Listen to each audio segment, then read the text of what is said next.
Hey everyone, it's The Gathering. You know that movie review show that your friends told you about but you didn't really want to listen to? Anyway, we're here. We're going to talk about Rogue One. You know that Star Wars movie that everyone's been talking about? We've got some beers and some chips and we're just gonna to talk about it, I guess. We've got celebrity guests. What do you mean we don't have any celebrity guests? Well, why the fuck would anybody watch this? Yeah, no, it's gonna be good. It's the first one, and it's about the movie that we talk about. Hello, everybody, and welcome back to The Gathering. This week we will be talking about Star Wars story Rogue One. In honor of that, we have taken our brains. We've served them raw, but we're having them with a side of blue milk. Andrew, what do you think? Liking the blue milk. Overall, pretty good. It's the warsiest of the Star Wars films so far. I hated it. Oh, we're going this way? Yeah. Okay, yeah. I really liked it as well. I really enjoyed it. I got asked twice today, where do I sit it? And I probably sit it right under Empire a bit, to be honest. Oh, big. Very big call. Because we reckon Empire's the best Star Wars movie? Yeah. Yeah.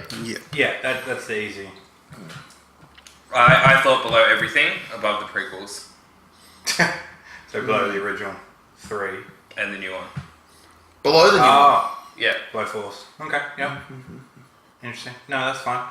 Yeah. That's still a large gap, though. I just thought, no credits scroll. I didn't think it was, like, Star Warsy enough. And But that's the thing. It's a Star Wars story. The main title was Rogue One. So same thing as Fantastic Beasts. It's in the universe, but it's technically not. It took me 2 viewings to really get this in my head right, where the first time, especially without the open scroll, that jarred me a bit. And I went in looking for... I didn't realise it, but I went in looking for a Star Wars film. Like, when you saw Force Awakens, at any point you could stop Force Awakens and go, what are you watching? You go, I know I'm watching a Star Wars film. Rogue One was much more of a war film that happened to be set in space in the Star Wars universe. And on the second viewing, with that more cemented in my head, I enjoyed it a lot more. It was much more like, for me, like the Guns of Navarone old school war film. It was that type of dynamic where you get a group of just weird undercurrent of an organisation and throw them into an impossible situation. And they just all did that in the setting of Star Wars. So I thought there was enough Star Wars things to go, oh yeah, this is Star Wars, but it didn't have the feel of a Star Wars film. It didn't have the pacing, it didn't have the wipes, it didn't have the... even the music. It had the stings when they were appropriate. Yeah, it had... For example, Darth Vader. Yeah, there was March, stuff in there. Binary Suns when the leader of Alderaan, what's his name? Bale. Yeah. Bale Organa, when he's leaving, talking about his old friend. You know? Yeah, so there was moments in there I thought that it was like, okay, I can see that I'm in a Star Wars film, but you could also almost have someone who's not a Star Wars fan watch this and appreciate it because it's separate, where if you get someone who's not a Star Wars fan and watch Force Awakens, they're not going to like that. Yeah. This is separate. So, yes. Right, just look at the mainline ones. You've got all of the Star Wars, they may as well be the Star Wars family, the Skywalker family, and it's about, they're all the central main characters. And I was going into this really hoping it would be more of an ensemble film, but they really push her as his main character, and her dad is the one that did this, and her that. Like, you could cut, you know, the monk and the Mongolian dude out of the movie completely, and I don't think Mongolia exists in Star Wars. I don't know, whatever the galaxy, Star Wars is. In a galaxy far away. I thought you could cut out half of it. The pilot does absolutely nothing throughout that whole movie except run some cable, and he doesn't even do that properly because he doesn't take enough cable, which gripe me as an IT person that you always take more cable than you need. But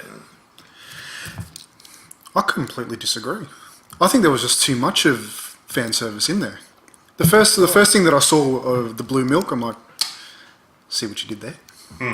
When K2 was when they were in the archives, and he was with the other droid extracting information, and it's like, let's hone in on the connection. No, and then This is when part they're of in Star Wars. when they're in Jeddah, they bump into those guys that Luke has a Yeah, that's right. All of the cameos were so ham-fisted to the point where it was like, did you see that these guys are in here? And the one where they've obviously shot the scene and then afterwards gone, we need to throw in some more fan service, put R2 and C-3PO in there. They were completely separate from the rest of the thing. Like, there was Absolutely. no point in them being there. Yep. I completely agree with you about the cameos. They sucked. There was just too many of them. There were certain things in there that I said, yep, I see what you're doing. Awesome. Gold Leader. When I saw Gold Leader, I was like, yes! Perfect. Don't jam it in my face like with that connection thing or that blue milk thing sitting there on its own. Because the gold leader, red leader, blue leader, that kind of stuff, that was necessary because it's, you know, the different squadrons in the battle. Yeah. The other ones, Now that you're talking about it, I can kind of see it. I was probably just a bit too in awe during the movie. I did really appreciate how they used Red Leader and Gold Leader, and they'd taken the footage from New Hope and re-spliced it in, and it's almost word for word, so they could do it. And they tweaked some of the dialogue off camera as well. Yeah. But almost all of it's like prepare for your attack run, all this stuff, and it worked brilliantly.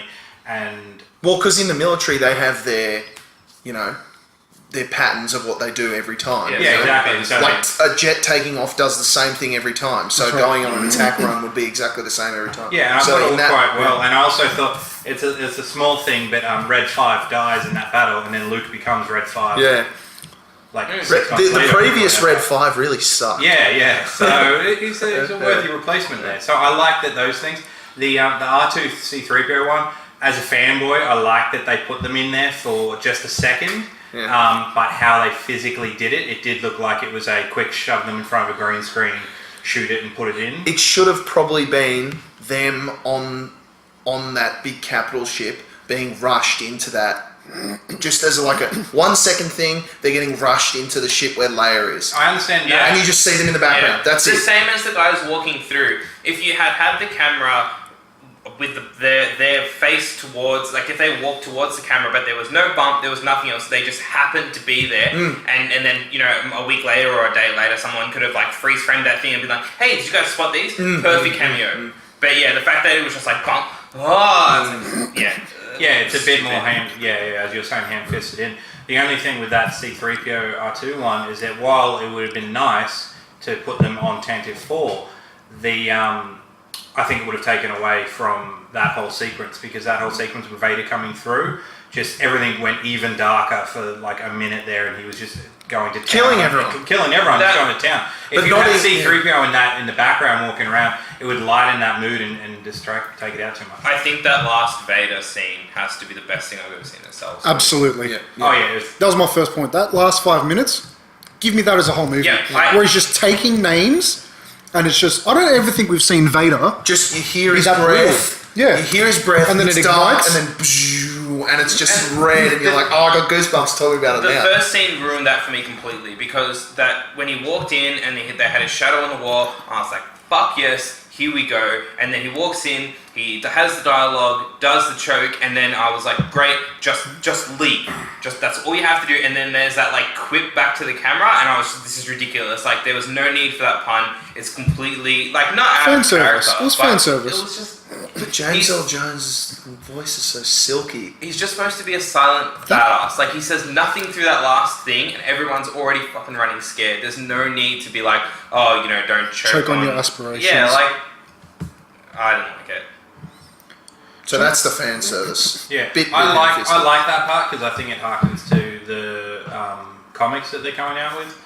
So I think it relates more to what they're More redoing. extended The universe. the new canon extended universe that they're doing. How he doesn't talk often, but when he does talk, he has that little bit of sass to him because he knows that he's important, but he can actually be replaced. So it's a power struggle. Like Krennic is trying to have a power struggle for himself. Vader also has that to some degree, where he's like, yeah, he can kill everyone with with the Force, but if he does something really bad, i.e. Luke is in charge of the Death Star when it blows up, he can get demoted. So I like that there's that element. It's not the right word, but it almost humanizes him in a way. But Because he still has those human elements. Yeah, so 'Cause- I thought it worked, but I understand why you would. Well, that's not want to do why, it. you know, at the start of A New Hope, it's moving on a little bit, but the human elements in him come out because he's seen the ship leave at the end of Rogue One.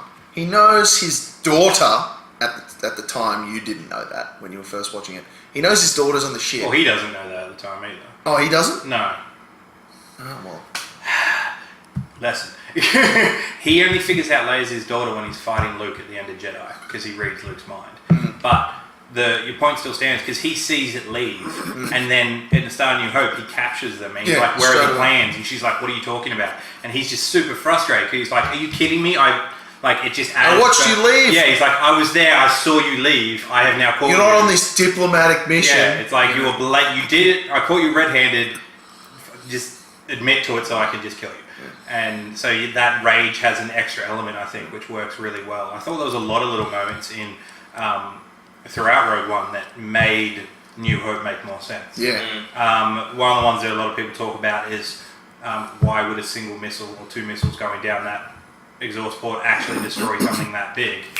That is kind of like everyone's That's- like just accepted it. That was a fantastic explanation of that in terms of like the wider Star Wars universe, answering that question and making me not go, okay, they're cutting this in just so they can make this movie and make this character important. As soon as he said that, I was like, that makes complete sense. Of course, that's the only way that this would have happened.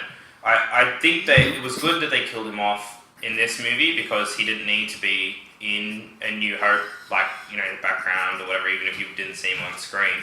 I just thought they should have also killed off Krennic, like Vader should have killed Krennic and then Tarkin should have taken over. He shouldn't have waited till right at the end of the movie because that third act is that was my favorite part of the movie was the third act, but the last that 10 minutes where they're like, okay, everyone needs to die, let's go death, when they're going to nuke the place at the end, just seemed a little bit pointless. That was the most frustrating part for the whole movie for me. Because they're leaving Jeddah after they test the weapon the first time. And they all make a run for that ship and leave. Yeah. The U-Wing, yeah. Yeah, but on Scarif, when they hit it, Jin and Cassian just say, let's just sit on the beach. Yeah. Give it a go. I think that would have been more poetic to say they tried to leave, but then just got caught up, as 'cause opposed to just I accepting think- their fate. Yeah. Because That their bothered me escape, quite their a bit. escape route was blown up, but there was hundreds of ships on Yeah, the that's right. planet still, but That was the one thing that really frustrated me, as well little as grunt. I think Star Wars up until this point, I've just had enough of just shields and shield generators being the key to success. A New Hope, Empire Strikes Back, Return of the Jedi. To get the main objective done, we need to take Shield generator. the shield generator needs to be taken down. And then the same thing, shield generator that's protecting the planet. Yeah. That's the only way we can get the transmission out. Can we think of something else, please? Not for me, it was like, jamming signal. okay, It was Yeah. these people have developed space flight, they've developed interplanetary communications, but when we're building a satellite dish, the controls need to be out on this giant game plane for some stupid reason. When you're going into the archives, it's like, okay, what's the most logical way for me to operate this? Like a game crane? No. Like, Minority we thought that was a Report. good idea. Yeah. Did you notice every control panel was just up and down? Yeah, I know. It's like there's Make it go. Okay. Yeah, instead of having 8 buttons to get this Death Star to launch, if they just had a dial, like, has someone not invented the dial? Is that yeah. what Turn it up to 11. Yeah. Boom, blow up a planet. Yeah. Oh, we only want to destroy a city. Turn it up to 5. Yeah, You know? where's the main control? It's out on this one random panel in the middle of a space landing. Like, really? That's where we're keeping the master switch? And the master switch is like, off? On. Yeah. Like, I get that the stormtroopers are dumb, and they were especially dumb in this movie. There was so many points where the guy gets shot, the informant, and then the stormtrooper comes, he shoots out the stormtrooper, and then one of the other stormtroopers, like, as calm as anything, is just like, yeah, we got to troop down. Guys, we need to back up. Can we... It's it's like- like paperwork for me. It's like, here we go again. And then the Death Troopers are supposed to be the elite. Yeah. And then you see the monk just walking through with his mantra, I'm one with the Force. And he's surrounded by 10 Death Troopers, and none of them are hitting him. It's like, Force is protecting him. at least show something ricocheting. Because they were just missing inept. it. Yeah, they just look completely inept of what they're supposed to be doing. Let's just shoot him. Yeah. Let's just shoot him. Yeah. And Yeah. there's no life form scanners in their helmets or anything that would be like, this blind guy's about to clock me in the side of the head. You know, there's no little beep, beep, beep, beep, beep. Let me look over to this side. Someone behind you gets completely knocked out, and you heard them because you've all got an earpiece right in your helmet. Oh, what was that? Jock. Like, Speaking of the, I did not hear the Wilhelm scream. Was I it in did. there? I didn't notice it either. It was buried. There was a Wilhelm scream. Really? Yes. Whereabouts? When? Now you're testing the memory. It was in the last battle, I'm pretty sure. When one of the Fighters goes when down. one of the fighters goes down, I think. what? There's definitely at least one Wilhelm scream. Why is You got me. I've It's not picked it Star, in. it's not Star Wars without Wilhelm The scream. way of getting through the shield barrier is we don't know how much time this shield barrier is going to last. Just drive at it and let's hope for the best. That's not military strategy. You know there's a way to turn this off. Turn the fucking thing off. But anyway, That was a sign of desperation. Yeah, I think they did. They showed well how desperate the rebels were, and Yeah, how they're like, absolutely. we can't do anything. We're not taking. We can't take the actual shield gate down because it's too strong and it's too well defended. But if we just ram some giant ass capital ships into it, See what hopefully happens. that'll- Yeah, see what that happens. 'Cause And that- at this point we don't really have many options left, and in a battle of attrition with the Empire, they know they're losing, and that's before Vader even gets there with the rest of the ships. well, it's almost like, doing a minor history lesson, it's almost like the Vietnam War in the sense that the Empire is America and the rebels are the, guerrilla Viet Cong. They can't win in outright warfare. So they've had a few massive clashes, one of which is in Rogue One, but most of their stuff is little fighter-based attacks, like on Edu, where they just come in, quick, hit, 5 minutes, and then they just bail out. Yeah, and that's just rebel warfare. So that's how the rebels, guerrilla warfare. Yeah, essentially. guerrilla warfare has been going for hundreds of years. The This shot one, of the new Star Destroyer jumping in just as all the rebels are jumping out, and there's that one ship where it's just like, we can't occupy the same space. Yeah, it just explodes on the front. Awesome. Yeah. Yeah. I thought the models looked too white, and the one where they do the real zoom in on the destroyer, that looked like a model, 100%. The one that comes out of the shadow of the Death Yeah. Star, but that was sick. Yeah, I yeah. loved it. No, I know, It's a great shot, but it looked fairly modelly to Modelly. me. The ones that annoy me most, ironically, because it's another really good shot, is the two that get smashed together. To me, that was a cool looking hammerhead ship hitting two model Star Destroyers. And I've had this debate already with people where they reckon the original ones were quite white anyway. To me, they're still Grey. They're still more of a grey than white. But that's really nitpicking. It is. But to me, it was like that whiteness. It was like, oh, you've done they're incomplete models. It wasn't the color. They've done the It was undercut. that You've got to paint it. It was the fact that it took me out of that illusion straight away, noticing that it was like, that's the color that models are. If they had gone with any other color, any other white, I wouldn't have noticed it, but it was exactly that It's that undercoat bone white type, that I was like, oh. okay, I know what that is. Yeah, which is annoying because it's such a cool scene that summarises how desperate the rebels are. Where they're like, it's not a straight up suicide thing. They're like, we're going to ram our ship into theirs and hope that we survive, but it does something. It's not them going, oh, we're dead, or we're going to abandon ship. It's like, let's do this and see what happens. And then that Star Destroyer just nosedives into the Yeah, shield we gate. love a good nosedive in Star Wars. There's a few elements in Star Wars that you just like. They're subtle little things, but they're good. One of the things back on a previous point also is that Star Wars, it's somewhere along the line from New Hope onwards, they just key things in Star Wars have to happen at heights.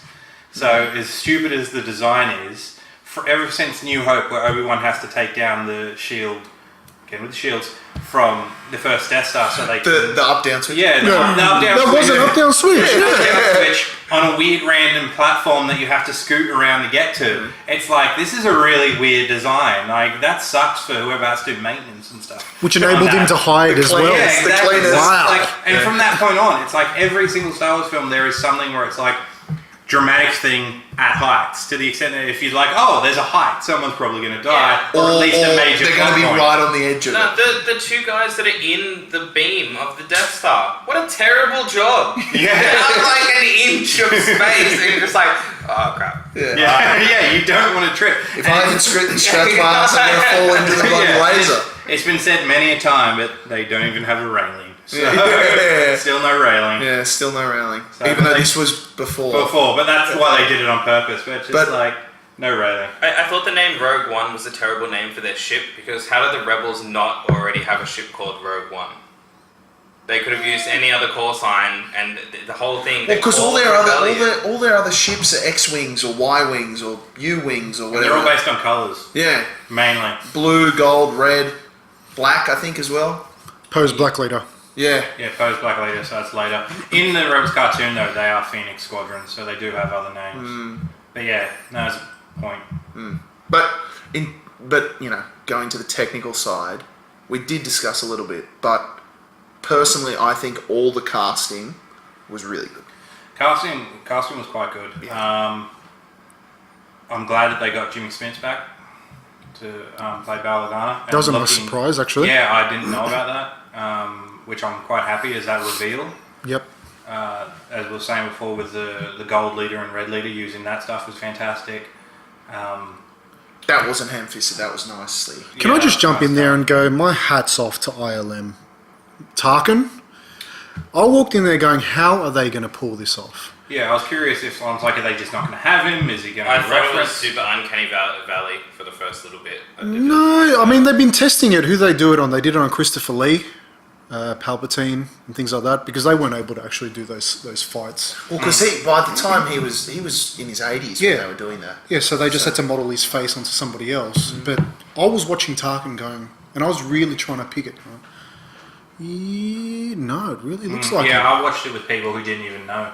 I picked it because the way they modeled it, it looks like the Clone Wars, the way they animate the Clone Wars, and that's why I was like, Princess Leia was terrible. Yeah. That last bit, I think they should have just shown yeah, back of her? the back, yeah. getting handed the plans. That's it. And it could have been Carrie Fisher just standing there. yeah, You don't see her face. yeah, that's right. Well, But on when that height. but when you see her face, it's like, oh, that CG is terrible. Yeah, Yeah, it they've has just- come a long way, but that one, it's That like ruined just- it for that me. ruined it. For me, Tarkin, Uncanny Valley is hell for the Yeah. first one, but then the second one, the second time I saw it, it was way more seamless. Yeah, It's only when he's with other people, and once you get better at just your brain gets used to his face. I don't think it bothered me as much, but there was one, just the first time he turned around and he was behind the glass, it was fine, but the second that he got into the conversation, I was like, okay, I can tell you're fake because I'm looking at the real thing. Yeah, I thought on second viewing, especially seeing in 2D, he works better as well. I thought. than in Yeah, 3D. yes, 3D, I yes. thought emphasised the 3D. issues with it. It was a bit jarring for me for the first few seconds. I wasn't expecting him. I was expecting maybe an actor to try and do it, but it was quite good. Good on them. I mate. thought, No, good on him. Yeah, Good on and him. I still think he Well, looks hats better off to than him. how they had him at the end of episode 3. Yeah. So yeah, it's a bit cartoony, but especially on the second viewing in 2D, I was a lot more accepting of it. Yeah, the 3D really pulls out some, things like that. Yeah, and generally, I would hope that Star Wars, of all things, would be a film that would really work well with 3D.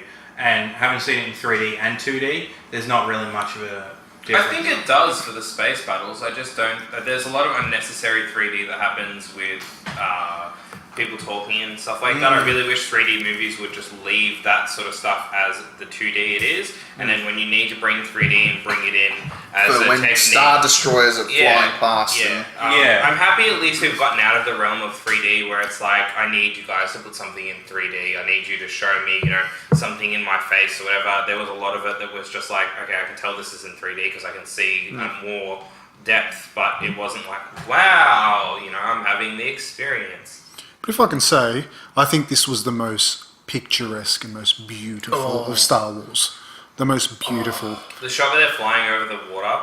Just Oh, man. Scarif was like, wow.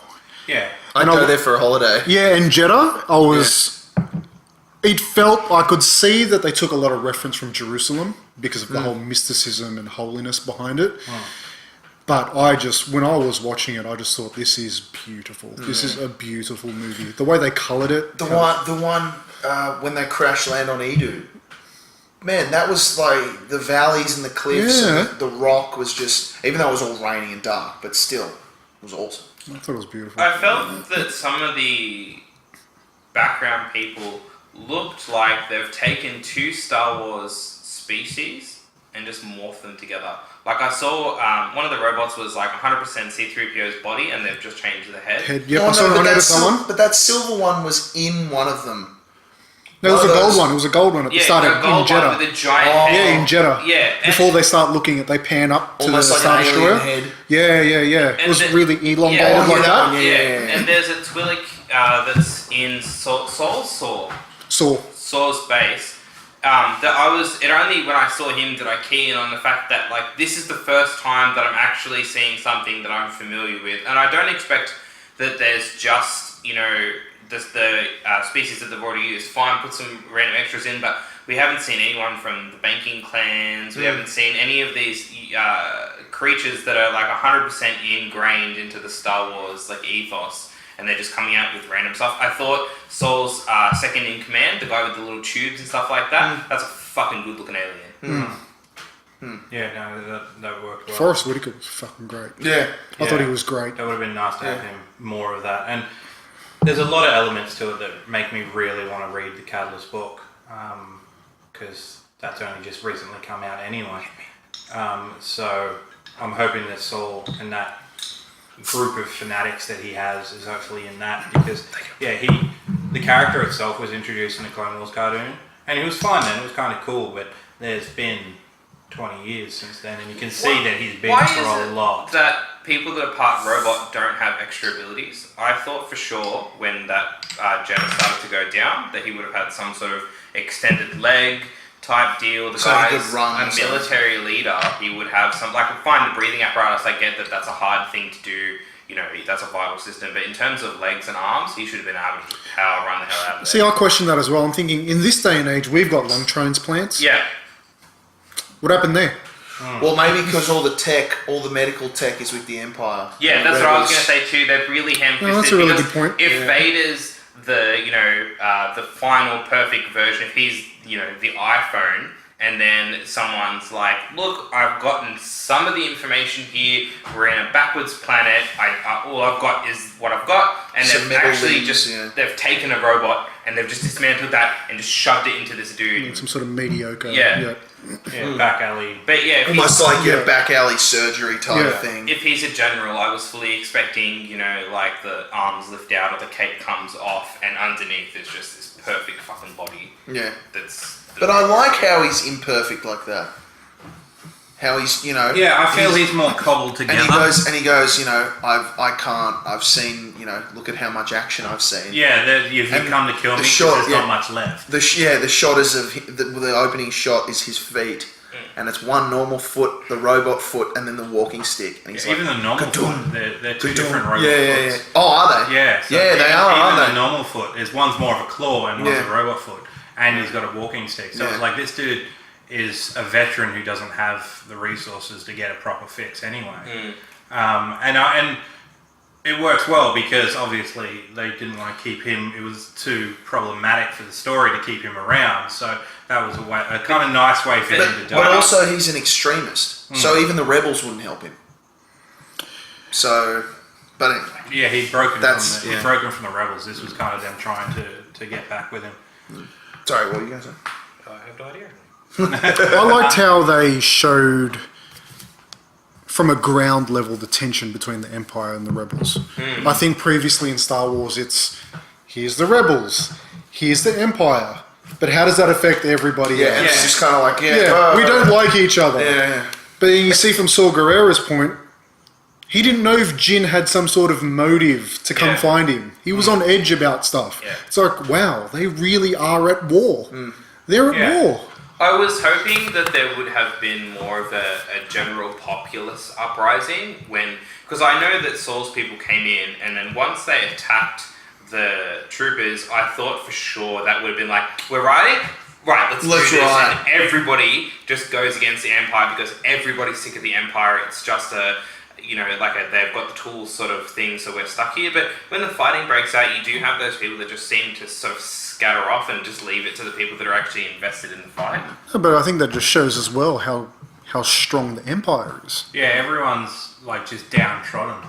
And did you notice, this was the first thing that I noticed when I saw one of the first stormtroopers, was how gritty it looked when Jyn was in captivity and they're taking her to that labor camp. Yeah. Every stormtrooper I see is polished. Yeah. Yeah. And then but you these just guys see... are covered in dirt. Yeah. It's just the world building aspect of it. Yeah. These are the worker ants of Yeah. the stormtroopers, But not just the also- elites. But also, they're not standing there, Yeah. proudly. They're sitting there and they're kind of like... It's like, oh god, just working my way up as an intern, as it were. Yeah. But I thought the scruffiness of it, I thought, when we had this conversation a couple of weeks ago, because truth be told, I was not really very interested in Rogue One. Not in the same way as I was for saga films, but coming into it and seeing how gritty it was, I just said, wow, this is the type of Star Wars that we deserve. Yeah, and I think that's one of the things that they were trying to aim for, because traditionally the saga films are all about that, lack of a better term, like the hierarchy and the top level of, the ones who are involved with the Force and the ones who are the Jedi. generals. And and you got Jedi and the Sith, and you got like the politicians and all like the higher echelon of society, Yep. as it were, and their almost moral fight as well as any sort of physical fight, but how that reflects to the guys in the background for that, and the ones who actually go through all the deeds. This film really went out of its way to show us that, and I think they did quite a good job of that. The whole thing where you had like all the rebels that went to Scarif at the end, they were all the scum, they were all the ones that have been doing outlandish things. The saboteurs, the assassins, It's the like these the are the ones spies. that make all the hard decisions and have to go out there and deal with it, and how they went along. And we're just like, we're going to make the sacrifice as well. Like, we're not going to just sit back and go whatever. And then that forced the hand of all the people that said no, they don't want to. Yeah, all the ones that are the higher thing. But also with the infighting stuff, in the lead up to that, you can see how all the ones who are trying to make the moral decisions and everything are having this big debate about what we should do. And it's the ones in the trenches, as it were, that are like, no, we have to do something. Yeah. We can't just let the politicians go, oh no, that's too hard, we'll just go hide. It's like, well, we've been, selling our souls for this cause. We're not just going to give up now because it's a bit hard for you. We're going to go and do what needs to be done. And then Even if that involves... yeah, and it shows that even within the alliance, There's- there's that tension. So Even at the upper echelon of the guys that are around the table having that discussion, at least there was some discussion. In the normal, like the saga movies, it's just like, we're the good guys. Of course we agree, because we're the good guys, and Luke just gets brought in for the like, we've made this decision, go and do this, but they don't. This shows you that there was 12 or 14 weeks of discussion before they're like, alright, let's just send this kid who none of us know anything about into this situation. yeah, it's that more real life grittiness to it, which I think really makes the movie as good as it is. real life grittiness as opposed to dark and gritty. Yeah. It's still very. It's just great. Yeah, it's Yeah. grey. Yeah, Yeah, it's not. this whole film exists within the grey area that the others don't want to delve into for whatever reason. Like they're firm in their beliefs And and that's- everything's cut and dry.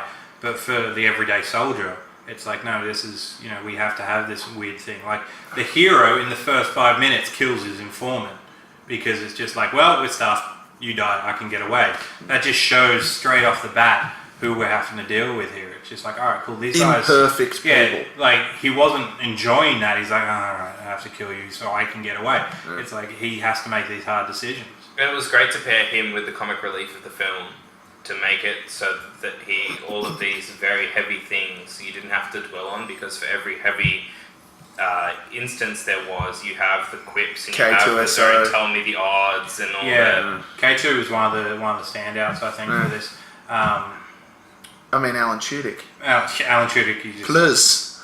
Chu's just an amazing actor. Even down to the way they designed the robot. When they break into the Imperial base, you can see other robots of the same type. They're very stiff. They're very I'm a robot. Whereas watch me. he's kind of... And you can just see, the way they've animated him and everything. You can tell that he's been deprogrammed, even if you didn't watch any of the rest of the film and you just sat down and went like, just watch this one scene. Which one of these is the fake robot? Yeah. Because They're all going... Yeah. And then he walks past and he's looking around and he's like...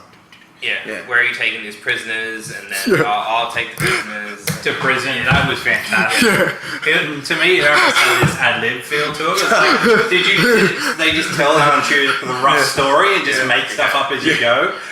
That's like the Han Solo "How are you" moment. Yeah. And he's like, the rebels, they went over there, and then the radio goes off, and he's like, "There's one." Yeah. Oh well, it was just like, it's so well done, and the animation and the graphics on him was amazing because he was on set going around in stilts and doing it all. So they got the eye level right, which was a fantastic idea.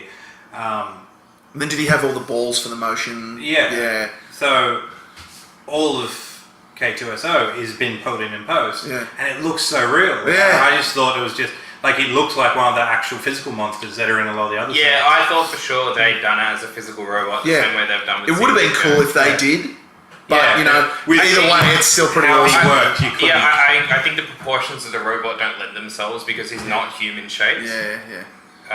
But it wouldn't work as well, that's but- super cool. Yeah, But, because I forgot through most of it that was a CGI character. Yeah.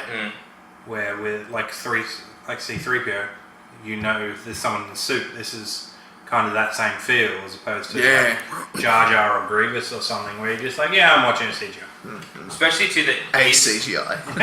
he's been reprogrammed not to just flick from Imperial to Rebel. It's like the whole personality chip's been installed. So when it's like, just stay here, all right? And then 5 minutes later, he's like, hey, what's going on? You can sense that real, just wish you were a normal robot and just did what you were told. She gives him the bag and he's like, I don't think it's a very good plan, and just drops the bag. Yeah, he just like gets so many good lines. And having him with Cassian was fantastic. And what I liked is that Cassian didn't, he registered at the start that K2 is weird, but every time K2 comes out with a line, he's not there, going, hey, look at this, to camera or whatever. He's not he just goes, shut up! He half the time doesn't even register it. He's just like, it's K2, that's what he does. He's been doing this Because every day. he says, he just says whatever pops into his circuits. Yeah, and then from that point on, he's just like, whatever, and then moves on. But all the characters. I don't know if what's his name, the guy who plays Andor, Cassian. Yeah, Cassian. What else is he in? Because he's really awesome. He was really good. I mean, personally, when I first watched the trailer, the more recent ones where they had more lines, I was kind of like, oh, there's a lot of cheesy stuff in here. Rebellions are built on hope. Yeah. But then you watch it, within the context. movie, and you're kind of like, that's awesome. That fits. They only That said it fits. twice. Yeah. But he says it really seriously, and then when she's trying to convince them, she says it, and they're all like, yeah. Yeah, it is. If they had built on that with K2 being like, they're built on her forever, that would have been funny, but they didn't go. Because when she got onto the ship and she's like, the Force is with us, I was like, that's not what she said in the trailer, because she said, and then I thought about it and I was like, no, that was that line hasn't been used enough. It's been used where it needs to be. It needs to be something else that was put The in. Force is with us. I didn't like that mantra because that guy, the monk, is supposed to be already in touch with the Force. He's supposed to believe in it. He's willing to walk across this no man's land in a war based on his beliefs. But for some reason, as soon as anything starts going wrong, he has to keep repeating reciting this to it. himself. Yeah, I didn't. I thought that was. That was one of my notes, actually. Yeah, Yes, the but I get mantra that. was. It was slightly annoying after a while, but I understand why he's doing it because he has to remind himself because his belief was built around Jeddah and the temple there he was meant to protect, and that had been ransacked for years now And then destroyed when he was there. So he's kind of like he basically failed in his duty, and you can see that his colleague, the Mongolian-looking guy with a huge gun, such a cool character, Big dude. Brace. Is that his name? Yeah, Brace. Brace. That's it. Or the character's name is Brace. it's weird when they're yelling at each other during firing, but that's fine. He was also one of the Guardians, but now he's massively cynical and doesn't care until the very end because he's gone through the same thing and he's just gone, screw it, I'm just going to sit here and protect my mate and hopefully get some money doing begging stuff. Where the main monk guy is just like, no, he's sticking to his beliefs, but he needs that as a crutch to kind of just... You had a few gripes about the monks. Or The monks. would you call them monks? I'm there with James. Like, we didn't need Donnie Yen's character. Not one bit at all. I think he was filling a role, a template of we need that mystic to connect it back to the Force. Yeah. But what part of the Force was actually utilised in the entire movie? Nothing. Yep. They just believed in it. They believed in it. The way they put it together in the trailer, I assumed he had a connection with the Force and had the Force within him, but never got the formal training by the Jedi. Yep. But the way they did it was like it was just some random dude that Who's a believer. Who's a believer, right? Yep. I fully expected him to have not push Force powers, but at the very least, like a heightened sense of speed or that sort of thing. I was hoping for some sort of grey Jedi at the very least. Not just... Grizzled. Yeah, not just a... I'm one with the Force. Yeah. The You know, Force it's is just within within me me. or whatever. It's like, cut it out. Yeah. We don't need it. No, I know what you're saying there. There was no need for it, but I still liked the character. Needless to say, they were cool characters. And both the actors did awesome. Yeah, I liked that they did it. I thought it was nice world building to show, okay, everyone knew about the Force, and it was, as a religion, it was still being held on. by And there were some more people than just the Jedi who did the Force thing. Yeah, there was more people involved in it and who cared about it than just the Jedi. So even without the Jedi, it wasn't just completely slate clean. It was like we still have believers out there. So it was nice to see that element of what's the rest of the galaxy doing. When they got rid of the Jedi, everyone just didn't go, all right, cool, whatever. Like there was still a handful of people. It was like, no, I thought a competing religion would have been nice. You see with today's religions where you have whatever the through line was, you could have the Jedi be that orthodox, like we don't do anything, all we do is sit in here and we learn about the Force. Whereas if this guy could have believed in the Force but also had some, like, obviously less moral... Grey Jedi. Yeah, exactly. Less moral Yeah. compass. He's not a Sith, But that's he's just a not... religions thing. He's not like as stringent. He's a jaded Yeah. Jedi. Yeah, he's not as almost. stringent. Yeah, it's what Count Dooku should have been, rather than being a Sith. There's a way for you to break off from the institution without actually going completely dark. Yeah. Absolutely. Instead of being good and bad, there's kind of Grey area in the grey middle. area where Yeah. you're doing things for good, but Yeah. you might have to do some bad stuff. Especially in Yeah. the context of this movie, where it is the grittier, realer version. You don't have these wholesome characters like you do in the Jedi. This guy would have been the perfect Well, casting Andor for just kills the guy straight away. that. I think their relationship was the best relationship in the movie, and because the Andor and K2 just didn't really. I didn't see them being it's not Han And Chewie. and Chewie. They were also individual characters, but they didn't seem to bounce off each other. Yeah. K2 But in that- bounced off Felicity Jones' character better. Jyn. Yeah, Jyn better than... No forced love story. I Yeah. felt Oh, yeah. like there was. That pisses me off to no end with any movie. If they had done a couple of things where there was supposed to be romance and had both of them, like if they had done that awkward pause or whatever where it's supposed to be like, kiss, and they're just like, alright, what was going on? And then just like moved on with it, that would have been cool. I don't think I could have dealt with that though. I'm glad that there was no... Yeah, I'm glad And then that at the there end was they a- hug, but they're like, look at what we've achieved. We've done our job. That seemed really contrived for Yeah. me. For me, I it's agree. like, I did all this, I'm still young, I want to live. I want to get off here.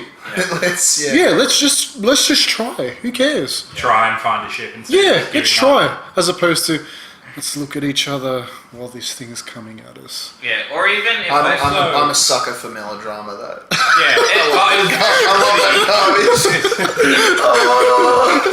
it should have been them both like just frantically typing into get these details up there and you just seeing this wave coming and then it being like 98, 99, Don't know. 100. No, not even 100, 99.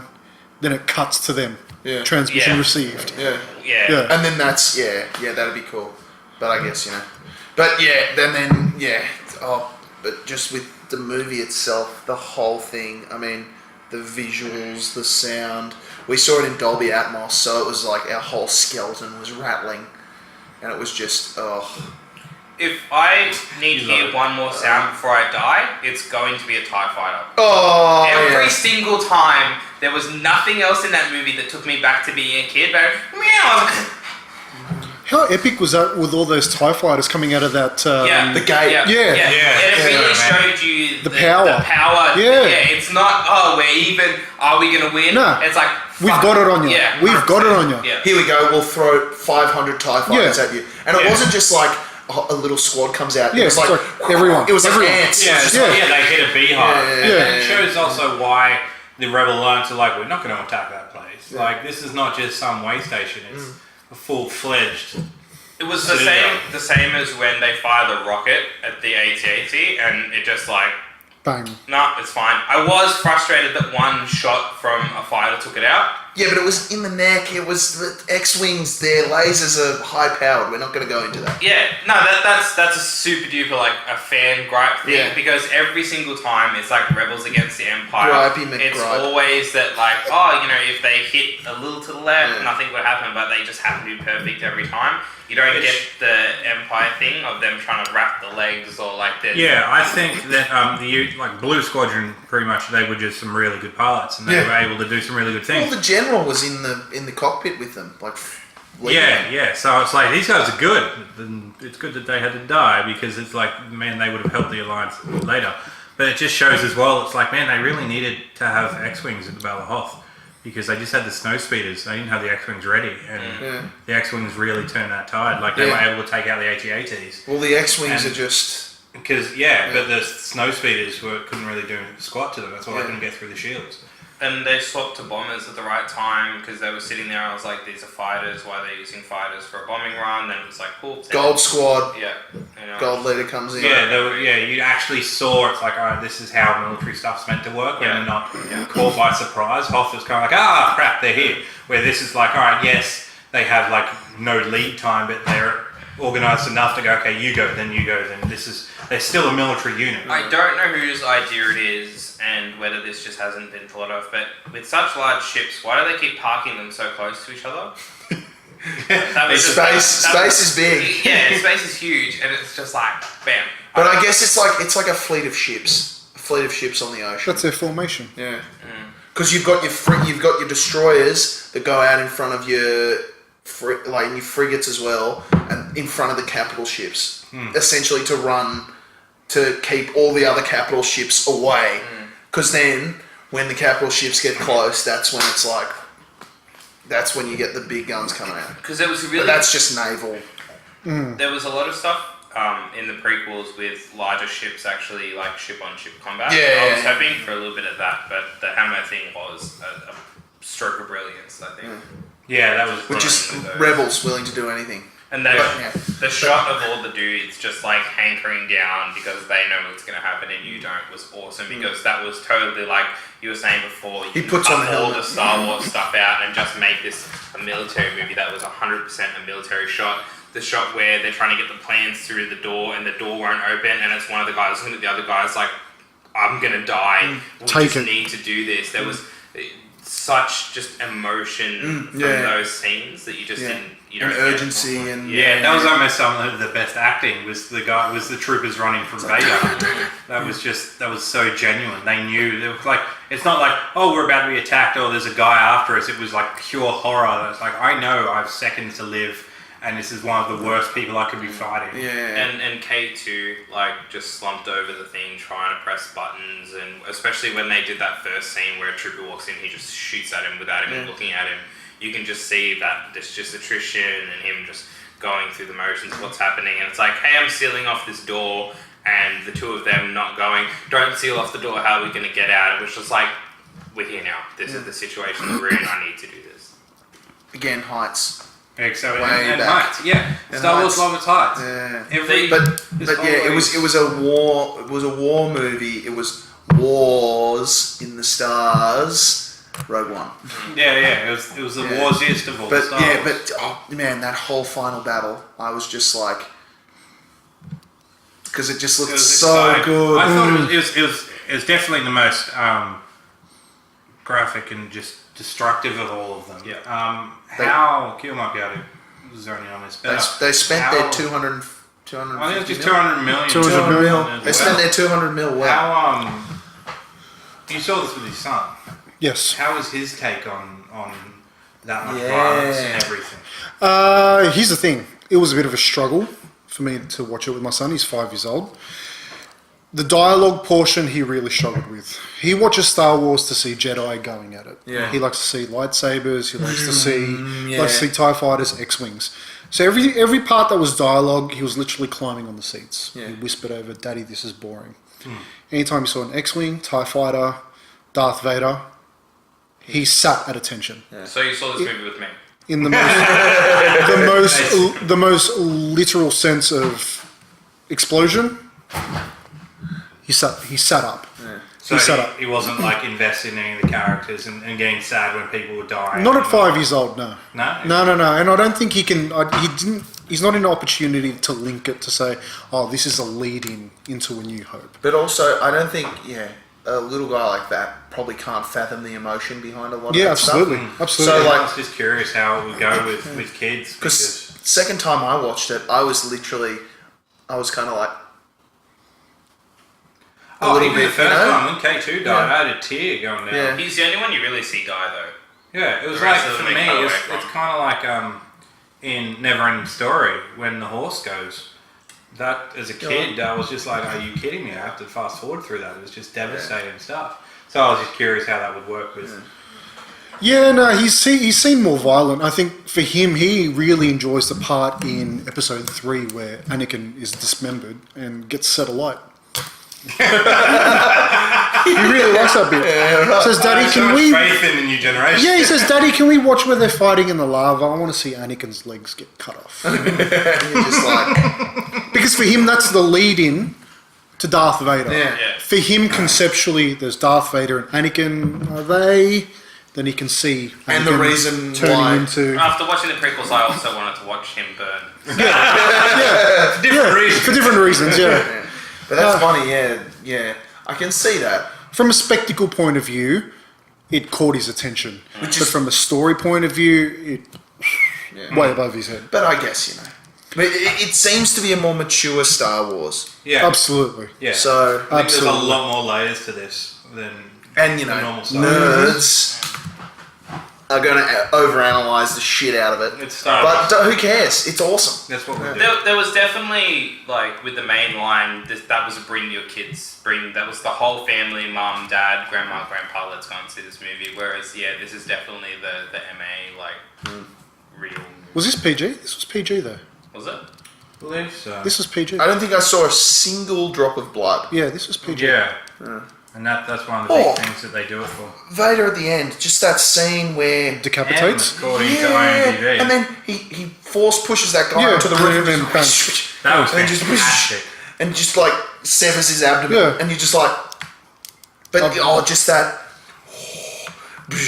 when it's all red and Yeah, it makes me really want to get into reading the rest of the Vader comics But- as well. and- yeah, they've been yeah. bringing they've been bringing out in the past year or so. But yeah, Amazing. a lot of variation of planets. They really went far and wide Yep. to get lots of variation of planets. Yeah, and they all looked good. Yeah, they And look good. awesome. They weren't. We didn't have stupid names like Dantooine. Yeah, It was just like that's a really lazy name. Yeah. We've already got Tatooine. Why do we got Dantooine? Like Yeah. come up with other names. These ones were like they were silly, but they were alien sounding Yeah. names and they were Jedi. alien sounding places. Jeddah, yeah. where the Jedi used to live. Yeah. That's not on the nose. The at holy all. place, like Mecca. Yeah. That looks I- like Jerusalem. I hated that. Yeah, that was on the nose, but I think it wasn't just a coincidence. They did The that very thing much on purpose. I didn't realize until this movie, but in the last one, there's a lot of scenes where there's large objects that are in the ground falling over, but you never see them in all their majesty. And I was really hoping Yeah. that this, you have the one Jedi that's like on his side or whatever. I really just they need to do a scene with the like Bravos from Game of Thrones, or just a really huge monument. Like they have so much space to build and they have the technology, but all these encampments seem to be really small for some reason. Or I it's think we just had like enough of city. that in the prequel trilogy, though. Coruscant as a city planet, it's just Yeah, but that's all. mega in it's terms all of spectacle. skyscrapers, it's not. It's Monument? It's not a Yeah, sculpture. it's not a monument or a sculpture. It's a city. So while they're all huge, they all get lost because there's so many of them. And We there's- might see that in episode 8. I'm hoping so. We might see that in They episode might 8. rebuild some of the temples. Well, we don't know much about where Luke is, so Yeah. there could be some huge monuments Just there. a statue to Sidious, sort of. You know, dictators love to build giant statues of themselves. Yeah, It's just, you don't there's- really see that. You don't think that'd be corny? I'd find that extremely corny. There is in the special editions of the originals at the end of Jedi, they have a huge statue that they're pulling over Of what? of Sidious. Yeah, that's sort of the one shot that I'd want. I should watch this specification. Could they have made any better castle for Darth Vader? Oh, that was perfect. I thought that was fantastic. I thought that was... For what he is. Yes. For anyone else, no. For him, Yeah.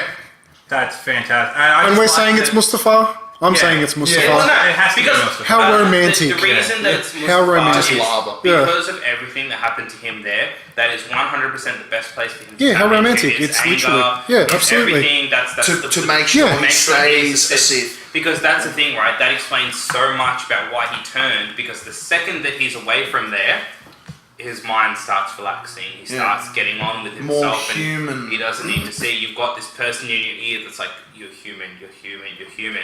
Whereas like him sitting there and Mustafa, and every time he talks He's to stuck, Sidious, yeah. Sidious being like, "Yeah, Stuck in his he own hasn't head. moved on in those 17 years. The world has, but he hasn't." I thought that was fantastic. I like the design of that place. I like how Spartan it was. Okay, so the guy that comes in to tell him that The acolyte or whatever they got on Krennic the is road. there, Mm-hmm. people think that is Snoke.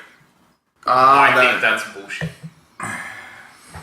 Because why ham fist him into that movie where you can just I don't want him to have anything to do with that Sidious Rogue line, because if you go into number 8 having all of the Jedi line up because they're all part of the same family, you have all the Sith line up because they all know each other, it's just stupid. And Sith only ever have a master and an apprentice. Yeah, I don't think this was an apprentice. I think it was just a straight acolyte. some acolyte Same, guy. I reckon it's just some dude that works there. Yeah, it's a guy who works there. Who I hope it's not Snoke. I hope it's not someone who's force sensitive and he's just like hopefully trying to pick up some pointers from Vader. And find a holocron.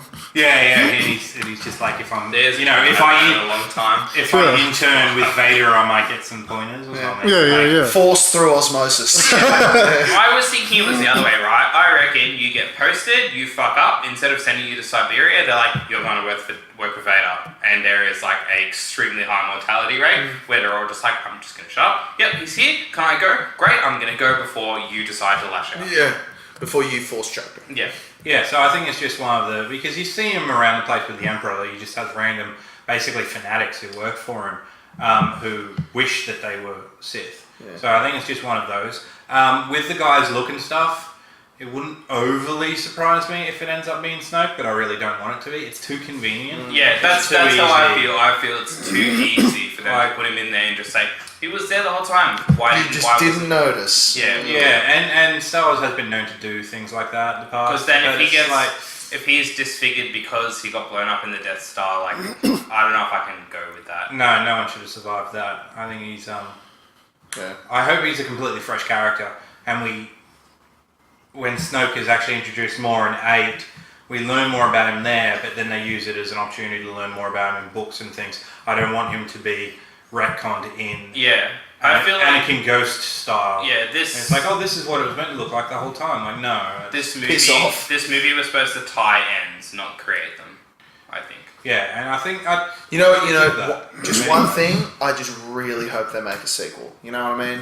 They Oh, really well, need to make a sequel. What they're going to do with those plans? Oh, it's going to Oh be heavy yeah, fire. far out. That's what you guys got me with. If there is There's going to be a bad guy. Yeah, there's going to be a Stick bad around. guy that might hang around a bit more after this one. Yeah, that was good. We like that one. Yeah, but yeah, everything. I'm gonna have to watch them back to back now and see if that ends up being one continuous shot. I'm gonna be super happy about it. What the? Like, if you watch those movies and you don't have to change the disc and it just cuts from Rogue One to 4. Yeah. you know, Well, you can pretty much do that. Yeah. Except, it goes from 2016 4K to 1977 tape.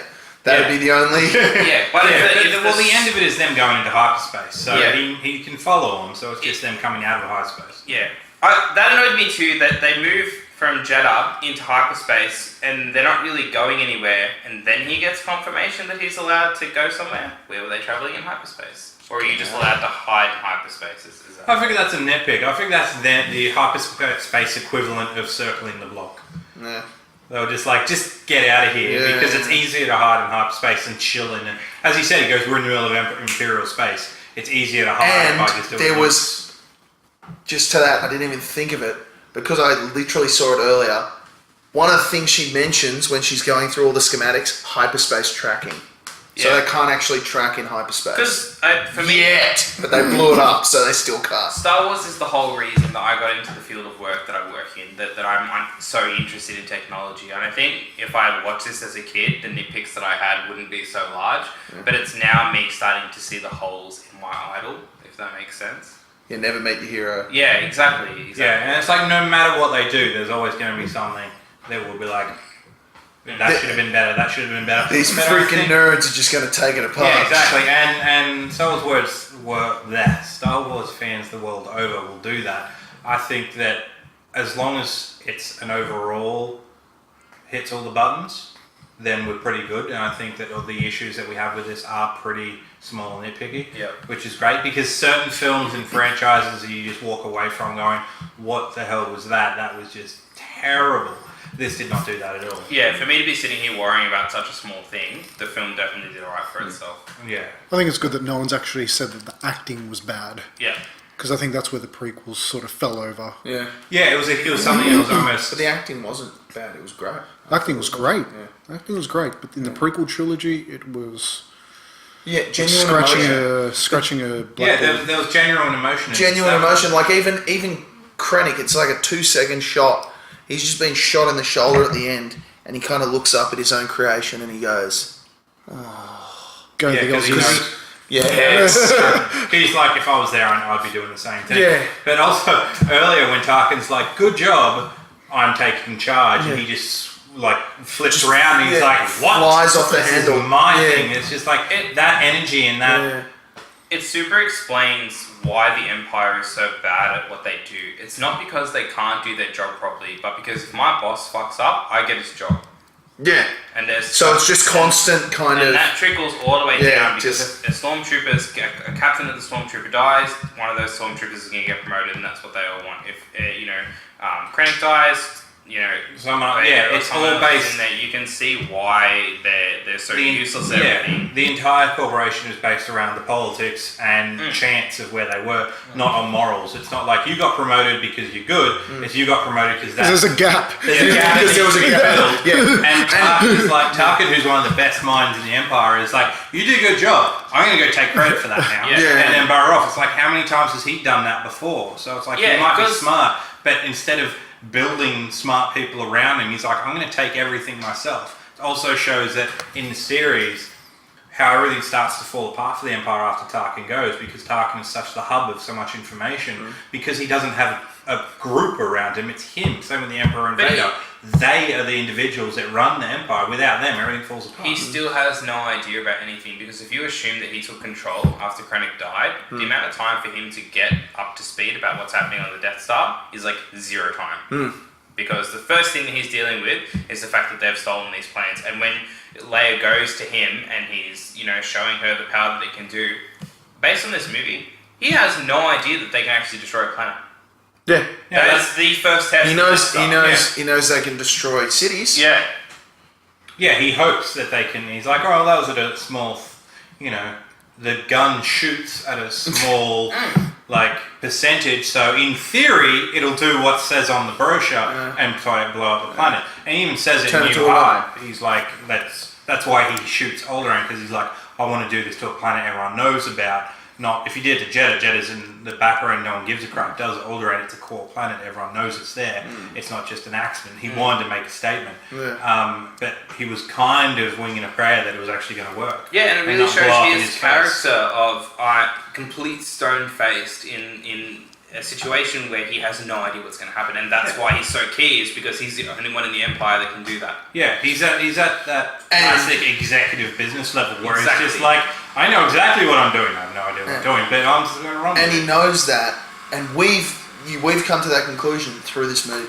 So it's not just they get the plans, and we see how they get the plans. It's world building and through lines It into answers A New Hope. questions that I didn't even know about. Yeah. Yeah. Yeah, it just shows with Tarkin and Vader and Palpatine, they're basically, as they die, the handful of people that have the keys to the Empire fall apart, and everything will start to fall apart, and while we have the First Order later. I don't get that feeling with the Rebel Alliance. If you took out Mon Mothma, there's a group of people around her, like the briefing in Jedi, it's like she talks, someone else talks, someone else talks. There's a group of people, if you take one of them out, they'll be like, oh, that sucks, but we're not going to fall apart because Yeah. we're taking one person out. Yeah, but if they took Luke out of the equation, that alliance would have fallen apart very quickly once they started just taking out planets. Yeah. Yeah, but that's not because Luke is a center point of the organization, and he's not like, oh, we've lost our great leader, it's we've lost our badass weapon. Yeah. He's the version of the Death Star for them. Yeah. He's not like, if you take out Mon Mothma or them, it's the brains of it go apart. You take out Luke, he didn't really contribute the brains to anything. He was the one that, he was He the fired. implement. He fired. He was Yeah, the tool. he was the tool. That was a badass tool, and yes, that he was vital. But anyone with those abilities could have done that Sure. type of thing, as I opposed to Mon Mothma and Akbar and all those are like, okay, this is where we attack. This is what we do. This is how the structure The of tactical knowledge Yeah. and the brains behind it, and the 14 weeks of planning Yeah. behind anything they did. Luke wouldn't have been part of that. Luke's Yeah. just like, what do I do? All right, cool. That's what I need to shoot do. torpedoes into a small hole. Yeah, And exactly. it also shows you that Leia has no idea because at that point her dad's doing everything. Yeah. The only thing she has to do is be on this ship, and it's just like, hey, you're in charge now. And her being thrust into this role that she has no idea about, it really just fills some gaps. Yeah, I think she's been groomed for it, but she's 16 at this point, or 17 or not. Like she looks 16 in this one, more. But 18, aren't they born? Weren't they born at the same time? Yeah, 18, So 19. they're I think they're 19, they're about 19. I think. By New Hope, just with the CGI in this one, for me, it's just like, oh, it's a 16-year-old version. I think she looked more like the cartoon version of Rebels. But either way, that's as Bail Organa, he's old, but he's not about to die. He wasn't expecting to die. Right, he had another He's 20 or like- 30 years. Yeah, he's like, Yeah. I'm grooming her. She will take over in the next 10 years, not next week. Yeah. So she had an idea of what was going on, and she's used in Rebels, the series, where she does stuff, but basically she's a glorified messenger. She's like, Yeah. take these ships here. She gives the hammerheads to some of the rebels and stuff. Like, she does things, and she leads small teams, but she's not a major player in the alliance. She's definitely working for her dad. Like, oh, I'm on a diplomatic mission from Alderaan. It's like, no, you're not. You're not even the fucking ambassador. Your dad is. Like, Yeah. this is ridiculous. You're Yeah. nobody. Yeah. All right. So wrapping up, I think that this is definitely good. I don't think it's as good as the original trilogy. What do you think? It's really hard to put it in. It's similar to the Star Wars, Star Trek thing, where it's almost that different that it's hard to put in with the others. It's definitely It's awesome. not as it's awesome. It's It is awesome. It's not as good as Empire. I think it's really hard to judge it on morals of the other ones, or merits of the other ones. I think it's more personal preference. I probably put it between the original trilogy and the prequels. It's definitely better than the prequels, but not as good as the original trilogy. What But about 7? that's a personal preference. It's definitely a hard one. After several viewings, I would say I think it's slightly better than 7. But that could largely be because it's kind of it's fresh air. 7 was very good, but 7 was just another one of the It was original a style. newer Hope. Yeah, where Yeah. it was just the same thing again. it was well done, but it was the same thing It was again. It was This- the guinea pig. Yeah, this is a different type of guinea pig, where it's such a fresh take on things that I quite like it quite a lot. Yeah. So yeah, I would put it below the original trilogy, but above 7, because I'm a big fan of all 3 original trilogies. On our board of things that we do and where we put it on a scale of movies that we like, I would say from movies that we previously reviewed, it's better than Fantastic Beasts, but not as good as Doctor Strange. Not by much, but, and I'm slightly biased. Well, I'm biased on You're both of extremely them. biased on the Doctor Strange I one. quite like Doctor Strange, but I also quite like Star Wars. If there was more Vader kicking ass, this would have been the best ever. If it was an hour of him doing that, then I would have been like quite happy. But with the current what it was, I would put Strange slightly above this. I'm going to give this more points because I think that Strange is sitting on a formula. That formula may work, but at least this movie's trying something. This isn't the 7 conversation where they followed the same formula. This is a brand new entry in a franchise where everybody has extremely high expectations about what's happening, and you manage to sit through there and when you're picking about the smallest, tiniest things. Doctor Strange brought absolutely nothing new to the table, although it did hit its structure well. It's a structure, and I don't think that plays here. I think I respect this more than Strange, but I just like Strange slightly better. I don't see myself watching Strange outside of the Marvel universe and needing to keep up with what's happening. I can see myself watching this separately from a Star Wars marathon. Yeah. Sure. I really enjoyed it. I was just everything about it, the story, the world. Not even world building, just putting more bricks on the wall that is the Star Wars universe.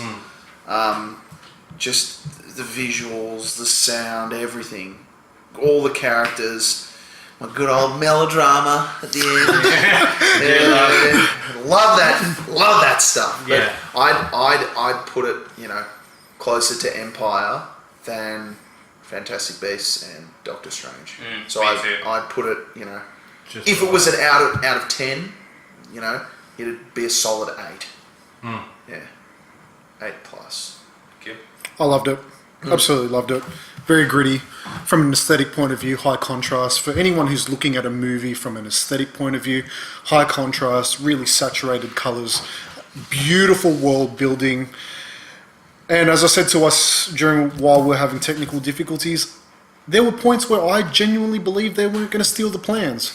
And for somebody who knows going in, knowing what the story is going to be, and to actually have some doubt around Question it. yeah, absolutely, is testament to what was being presented To ahead of blow us. this out of what it was, like the source material of Yeah. they steal planes. Yeah. So many avenues you could have gone down, Absolutely. but 100% they took this and they ran with it. It didn't feel like I was sitting there for 4 hours going, I know what's going to happen, can we just get this over with? It was perfect. They went dark without being like, let's make everything grey.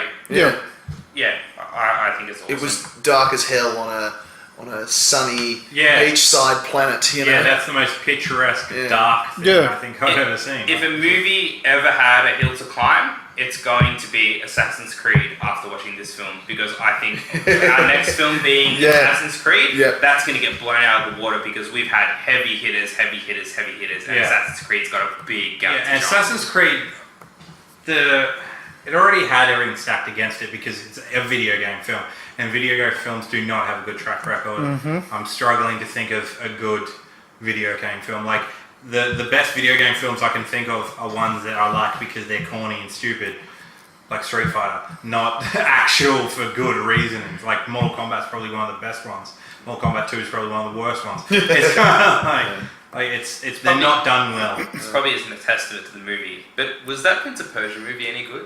I don't even bother seeing it. Okay. Jake Gyllenhaal as Prince of Persia, you can keep it. That's kind of what I went to, so I didn't even see that. It- And I think that's the most recent one. I mean, the Warcraft film was done well, but that was just fan service. That was fan service. The Prince of Persia one was probably could have done with better fan service, and it was just kind of blasé. It's not quite a video game, but I'd like to see a Warhammer 40k film. Warhammer is whoring their license out to anybody that will take it at this point. At some point, I think you're going to get a Warhammer. Because 40K. there is so much lore there that there's all these stories that you can. Yeah, they've done with Halo, and there's a few cartoon movies.